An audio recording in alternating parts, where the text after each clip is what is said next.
இதுவரை திருப்பாவையில ஆண்டாள் நம்மளை எழுப்பினாங்க, பக்குவப்படுத்தினாங்க. இப்போ இந்த 25வது பாடல்ல நீ யார், என்ன செய்தாய், எதற்காக வந்தாய்ன்னு கண்ணனை நேரடியாக நினைவூற்றாங்க. இது ஒரு சாதாரண வர்ணனை இல்ல, இது கண்ணனின் அவதார ரகசியம்.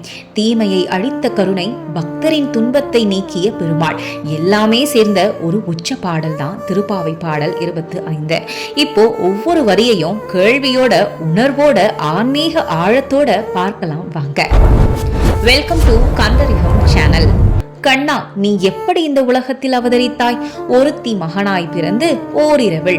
ஒருத்தி அப்படின்னா இங்க என்ன குறிக்குதுன்னா தேவகியை குறிக்குது.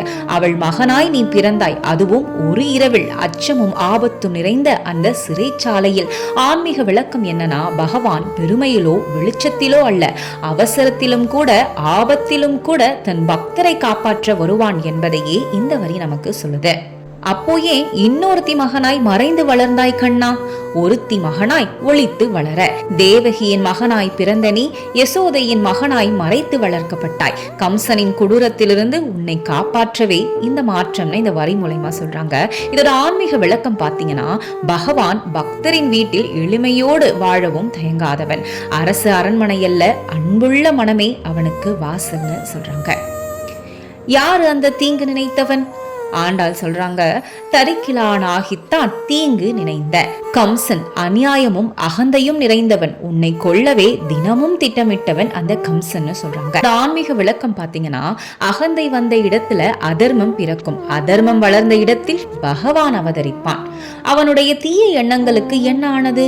கருத்தை பிழைப்பித்து கஞ்சன் வயிற்றில். கம்சன் செய்த அனைத்து சதிகளையும் நீ தோற்கடித்தாய், அவனின் எண்ணங்களையே நீ அழித்தாய்னு சொல்றாங்க.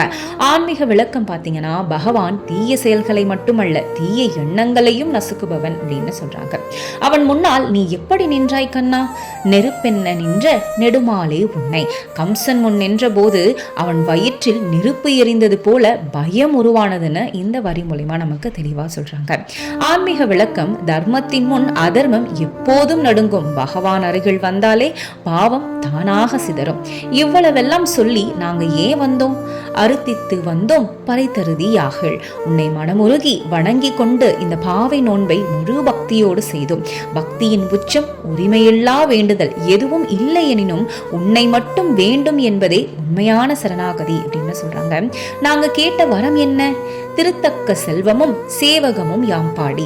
நல்ல செல்வம், நல்ல உறவுகள், நல்ல சேவை, மனம், இவை எல்லாம் கிடைக்க வேண்டும்னு இந்த வரி மூலமா சொல்றாங்க. இதோட ஆன்மீக விளக்கம் பாத்தீங்கன்னா, பகவான் தரும் செல்வம் என்பது பணம் மட்டும் இல்ல, பண்பும் பக்தியும் சேர்ந்த வாழ்க்கைன்னு சொல்றாங்க. இதன் இறுதி பயன் என்ன? வருத்தமும் தீர்ந்து மகிழ்ந்தேலோர் எம்பாவாய். எல்லா துன்பமும் தீர்ந்து மன நிம்மதியோடு வாழ வேண்டும் என்பதே வேண்டுதல். பகவானை அடைந்தால் கவலைக்கே இடமில்லை. அதுதான் திருப்பாவை 25ஓட இலக்கு.